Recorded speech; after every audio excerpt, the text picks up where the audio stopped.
Você sabe qual foi o maior sermão que Jesus pregou? Sobre o que ele disse? Acompanhe a resenha do livro O Maior Discurso de Cristo.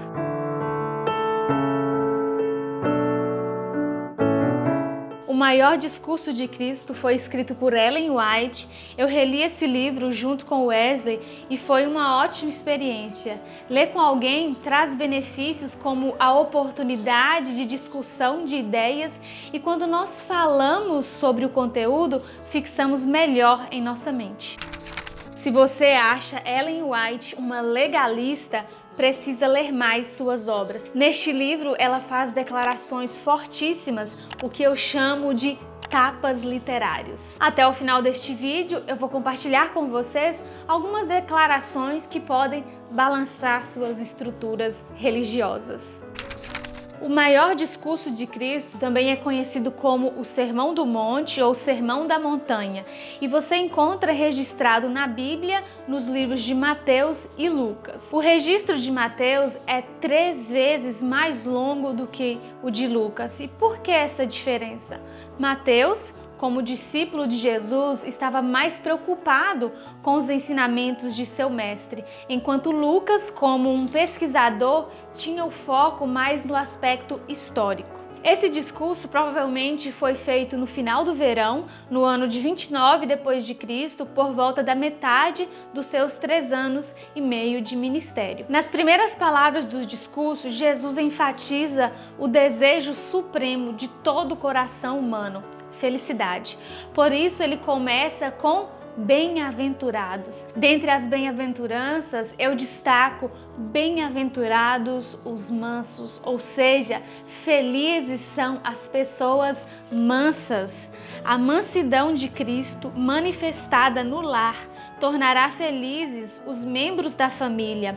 Ela não provoca disputas, não dá más respostas, mas acalma o temperamento irritado e difunde uma suavidade que se faz sentir por todos os que se acham dentro do aprazível ambiente.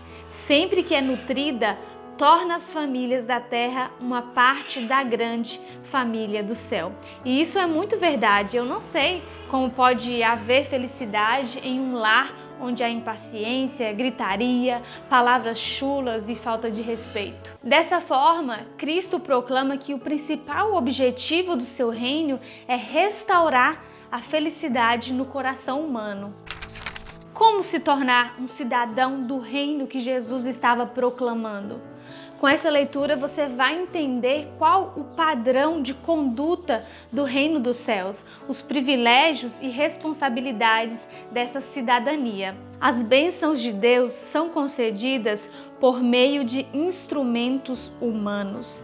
A humanidade unida à natureza divina deve tocar a humanidade. A Igreja de Cristo, cada discípulo do Mestre, individualmente, é o veículo designado pelo céu para a revelação de Deus aos homens. Cristo deixou claro a natureza de seu reino. Ele refutou as falsas ideias sobre o reino do Messias que foram inculcadas na mente do povo pelos líderes judeus. Esse sermão representa um contraste notável entre cristianismo e judaísmo da época. Jesus veio para mostrar que o seu reino não era sobre cerimônias. Foi nesta ocasião que ele ensinou seus discípulos a orarem. E ele começa chamando Deus de Pai. Pai nosso que estás nos céus. E isso era um absurdo para os judeus, porque eles evitavam falar o nome de Deus. Aí vem Jesus e chama Deus de Abba, algo que seria melhor traduzido como paizinho. E isso revela toda a proximidade, intimidade que ele tinha com Deus e desejava que nós também tivéssemos. A repetição de frases feitas habituais quando o coração não sente a menor necessidade de Deus é da mesma espécie que as vãs repetições dos pagãos.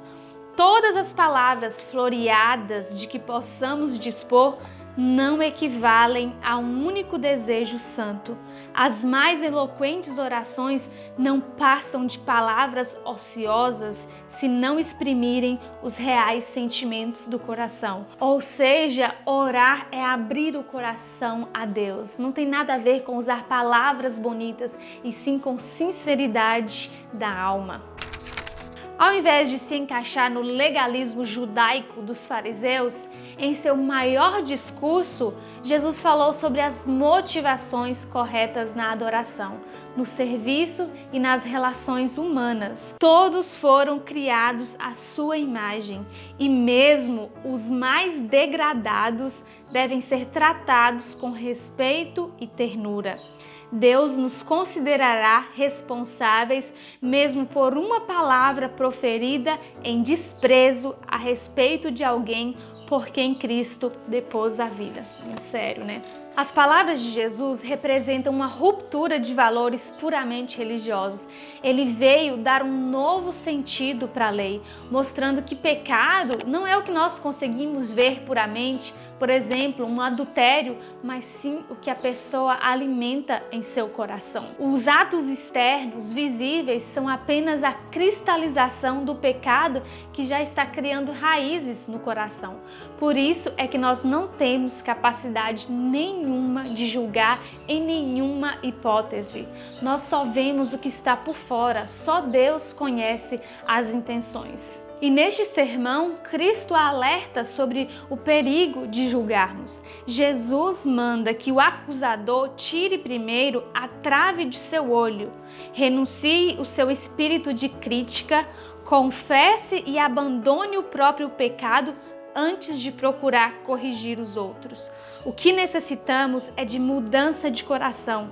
Precisamos dessa experiência antes de nos acharmos habilitados a corrigir os outros. Nós não temos autoridade para julgarmos, não temos direito de considerarmos as nossas interpretações como superiores. Olha só o puxão de orelha que Ellen White dá. Não se coloquem como norma, não façam de suas opiniões, de seus pontos de vista quanto ao dever e das suas interpretações da Escritura um critério para os outros, condenando-os em seu coração se não atingem o seu ideal. As nossas interpretações sobre a Bíblia servem para nós aplicarmos em nossa vida e não para ficarmos avaliando a vida dos outros. Quando falamos sobre isso, é muito comum ouvirmos: temos que chamar o pecado pelo nome. Claro, mas nesse caso você deve chamar o seu pecado, não o pecado alheio. Essa dureza como estilo de vida, de julgar, de apontar o dedo, não tem nada a ver com Jesus. Inclusive, Ellen White aconselha: façamos um esforço para tornar a religião desejável, apresentando-a pelo lado atrativo. Nesse sentido, a autora deixa claro por que o cristianismo tem tão pouco poder no mundo. O cristianismo tem no mundo tão pouco poder exatamente porque as pessoas usam o nome de Cristo ao passo que contrariam seu caráter na vida que vivem. Como nós contrariamos o caráter de Cristo? Como nós, crentes, contrariamos o caráter de Jesus? Primeiro, o caráter de Cristo é amor. Uma religião que induz a menosprezar os seres humanos avaliados por Cristo em tão alto valor que por ele se deu. Uma religião que nos leva a negligenciar as necessidades humanas, seus sofrimentos ou direitos, é religião falsa. Desdenhando os direitos do pobre, do sofredor e do pecador, estamos nos demonstrando traidores a Cristo. Entenda aqui religião no sentido de prática religiosa e não de denominação religiosa ou igreja, ou seja, toda prática religiosa que induz a menosprezar os seres humanos, a negligenciar as necessidades do pobre, do sofredor, é uma religião falsa. E alguém pode dizer: isso é socialismo, marxismo. Não, é cristianismo. A mensagem de Cristo era de amor e dedicação ao próximo, lutar pelos direitos dos necessitados, não menosprezar nenhuma pessoa independente de suas escolhas, é a religião verdadeira. Jesus fala também sobre o propósito da vida. É neste sermão que você vai encontrar a famosa regra áurea da vida, o famoso façam aos outros o que gostariam que fizessem com você. Como vocês perceberam, essa obra é maravilhosa. Eu considero o Sermão do Monte como um manual para a vida dos seguidores de Jesus. Além disso, mesmo se você não for cristão, essa leitura é muito útil porque o que Jesus diz não tem a ver com igreja, tem a ver com vida e contribui com a felicidade humana. Independente da crença, todos nós queremos ser felizes, viver em paz com os outros, todos nós gostamos de ter segundas chances na vida, de sermos perdoados, então são princípios para uma vida harmoniosa. Este livro tem apenas 152 páginas, é dividido em 6 capítulos bem fáceis de ler, divididos em Na Encosta da Montanha, As Bem-aventuranças, A Espiritualidade da Lei, A Verdadeira Motivação, A Oração do Senhor, Não Julgar, mas Praticar. Muito obrigada por assistir até aqui. Se você gostou, deixe o seu like. Se quiser comentar alguma ideia que eu falei, ficarei feliz em saber o que você pensa.